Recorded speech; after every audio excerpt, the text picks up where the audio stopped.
Hi everyone, my name's Celia and today I'm going to be doing a bit of a voice video for you guys, which I hope you'll find interesting. I've worked as an actor for several years. I've also done singing training. At the moment I'm studying speech pathology, so I got a little bit of a background in voice and how to sort of effectively use it. So as a result, I get a lot of my friends asking me about it and asking for kind of tips on various things. So I thought that today what I might do is talk about a question that I get asked a fair bit, which is, how do you project your voice? This question is actually quite a big one. People think it's something that's quite simple and that just there's some sort of quick trick where just boom, you can project your voice. It's actually a little bit more complicated than that. So I guess the first thing I want to talk about is the term projecting, which I'm actually not that mad about as a term, and I know that a lot of voice teachers don't like it either. And the reason why is because the word projecting makes it sound like you have to put in a huge amount of effort and that there has to be, every muscle needs to be engaged and that you're throwing your voice over to the other side of the room. And actually that's not what you want to do at all. You can see when people are trying to yell or they're trying to make their voice really loud, if they haven't been trained, what you'll see is a lot of tension in their chest, their shoulders will go up, their neck will stiffen, their jaw will get really tight and they'll kind of, but actually they won't really be making that much sound. It's not really that effective. When you compare that to, really amazing, say, Shakespearean actors like an Ian McKellen or someone like that, who can just effortlessly have their voice fill the room and they're speaking at a pretty hefty volume, but there's not a huge amount of visible effort going in there. So actually, I prefer to use a term like maybe volumizing your voice, achieving a greater volume in your voice. I did have a vocal coach once who used to refer to it as allowing your voice to fill the room, but I think that unless you're kind of middle-aged and English and very elegant, you just sound like a wanker when you say that. So I think I'll avoid that term. I'll just say, volumizing your voice or making yourself sound a bit louder. So the first thing you guys need to know, and this is quite a basic outline, just about how the voice works. So essentially the first thing we need for voice is breath. It's pretty obvious, we all know that. You need to be able to breathe before you can speak. So you'll breathe in, then what happens is the breath gets pushed up and it goes through your vocal cords or your voice box. And these little vocal cords, they're all just kind of humming away, just doing their thing. And that creates sound. So without any other kind of interference, that would be something like an ah if your jaw is dropped, or a if it's not. So that's just direct sound, no other kind of interference going on there. And then from there, what we do is add in articulation.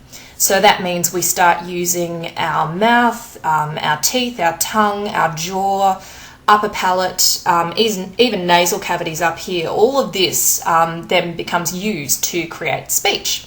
So that's a very basic rundown of how the voice works. Obviously, there's a lot more to it than that, but that's just a very basic understanding. So the first thing you need if you want to create more volume in your voice is more breath.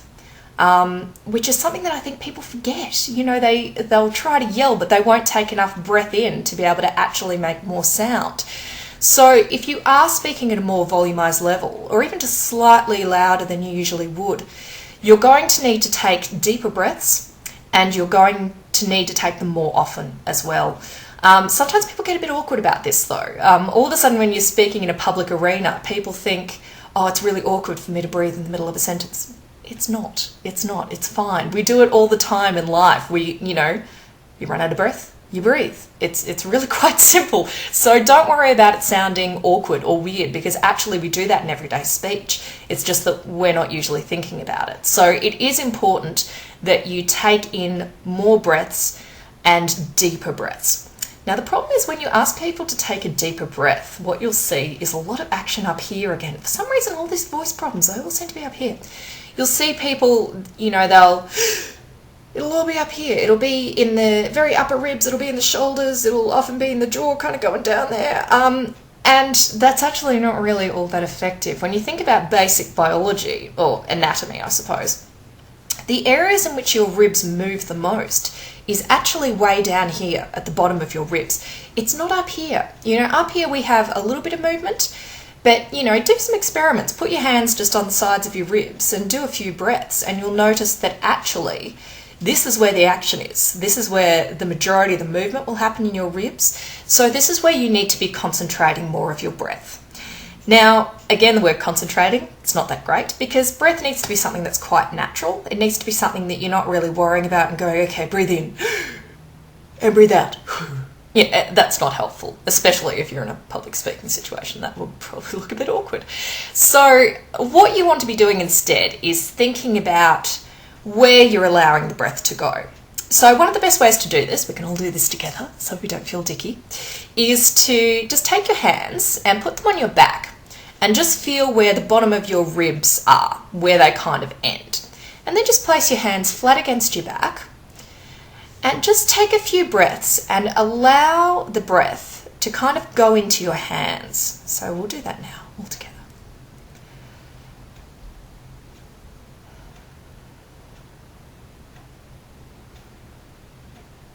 And just focus on the breath going into your hands. Now you might wonder why I've asked you to actually put your hands here instead of just thinking the breath back there. And the reason why is that we do much better if we've got kind of a physical point of reference. It's a lot better, particularly when you're starting out, to be able to think, okay, so the breath needs to be directed back to where my hands are, rather than to be going, all right, I'll imagine my back ribs. I'll try to breathe in there. It's just not as effective. So I'd recommend that you just do a few breaths and just really get used to that. And get used to just that breath coming back there. And do quite a few of those. I'd say if you have to project your voice in any kind of situation, or volumise your voice, as I would prefer to say, just see if you can take the time to do a few breaths. I mean, standing like this actually doesn't really look that awkward. So it's quite a good thing to do. It just kind of looks like you've got your hands on your hips, but they're just kind of a bit further back. So I'd say before you speak, do a few practice breaths like this. So just focusing on letting the breath go into your back ribs. So once you've got the breath concept, once you've had a few practice goes of getting the breath into your back ribs, then we want to be talking about the sound concept. So that's the next part in our tier. We've got the breath. The next thing we want is the sound. So it's basically the same concept. You just want to imagine the sound originating from your back ribs. So it's not originating from up here in the throat. We don't want to be thinking that, because as soon as you do, you put strain on your voice. You'll be, all of this sort of stuff will be happening, and it actually won't give you the kind of resonance that you want, and it won't be particularly safe for your voice. There's a lot greater chance of you straining your voice if you're concentrating up here in the throat. So what you want to do is, now if you get embarrassed at doing this kind of thing, put on the radio or do it in your car. That's what I do. It's good. But I don't care about embarrassment today, so I'm going to be doing this with you guys. So take a breath in and then into your back ribs, so concentrating on your back ribs, and then just allow an R sound to come out. So pretend you're at the doctor's. So it should sound, hopefully, something like this.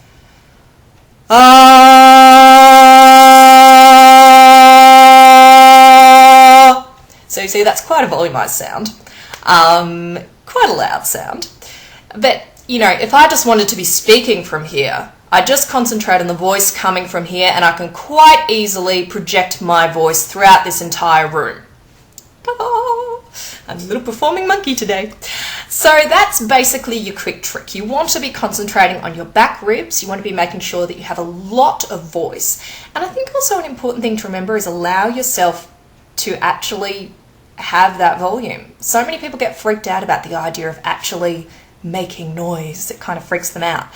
So, you know, just let yourself do it. Don't be scared about what other people think about you. Who cares? You're probably never going to see them again anyway. Doesn't matter. Now, one thing I will say, though, that is very important, a little warning for you guys. If you are having to speak in a scenario where you're trying to get people's attention and there's a lot of people speaking in the room at the same time, never, ever, ever try to use your voice alone, because all that will happen is you will strain it. Don't do it ever, okay? Serious face. Never do it.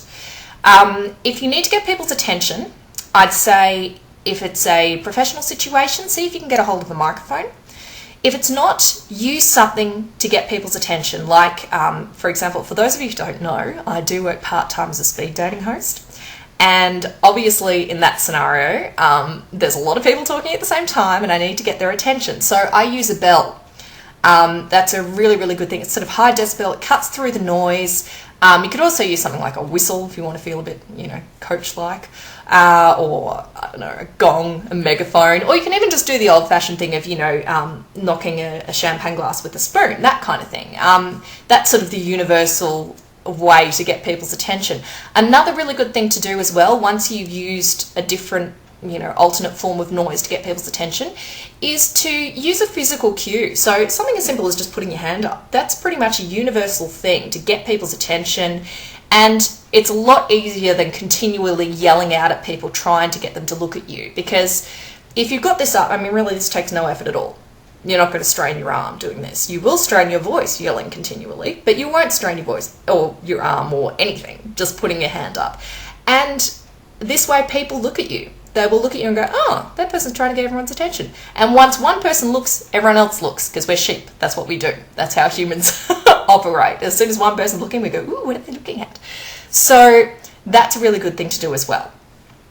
So that's my general warning. Please never try to use your voice over a whole group of people talking, because really, even if you have the best voice in the world, if 50 people are talking at the same time, you're never going to be able to cut through that noise. So I hope that was useful for you guys. Please do check back and check out some of my other videos, because we are going to be covering a lot of different stuff to do with voice. And I hope to see you again soon.